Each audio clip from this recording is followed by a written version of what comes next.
Trump look them in the ice అంటూ ఇరాన్లోని Tehran times first page ప్రపంచం దృష్టిని ఆకర్షించింది. అసలు ఏం జరిగింది అంటే అమెరికా, ఇజ్రాయెల్, ఇరాన్ మధ్య దాడులు ప్రతిదాడుల నేపథ్యంలో ఫెబ్ 28న ఇరాన్లోని మినాబ్లో ఒక స్కూల్ పై దాడి జరిగింది. సో ఆ స్కూల్లో 165 మంది పిల్లలు ప్రాణాలు కోల్పోయారు. ఆ చిన్నారుల ఫోటోస్ ని టెహ్రాన్ టైమ్స్ తన ఫస్ట్ పేజీలో మండే ప్రచురించింది. అమెరికా అటాక్స్ వల్లే ఇది ఇలా జరిగింది అని ఇరాన్ అంటుంటే, లేదు టెహ్రాన్ వల్లే ఇలా జరిగింది అని అమెరికా అధ్యక్షుడు ట్రంప్ అంటున్నారు.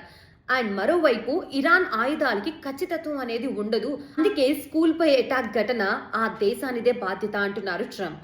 ఇలా ఒకరిపై ఒకరు ఆరోపణలు చేసుకుంటున్నారు. ఇందుకీ ఎవరు చేశారు? ఇరాన్ ఏమో ఈ ఘటనకు సంబంధించిన 3 నిమిషాల నిడివిగల వీడియోని రిలీజ్ చేసింది.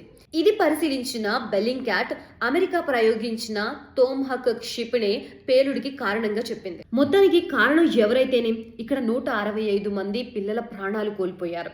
దీన్ని ప్రస్తావిస్తూనే టెహ్రాన్ టైమ్స్ ఫస్ట్ పేజీలో ఆ చిన్నారుల ఫొటోస్ ని వేసి ట్రంప్ ని క్వశ్చన్ చేస్తూ రాసుకొచ్చిన ఈ వర్డ్స్ ప్రపంచం దృష్టిని ఆకర్షించాయి.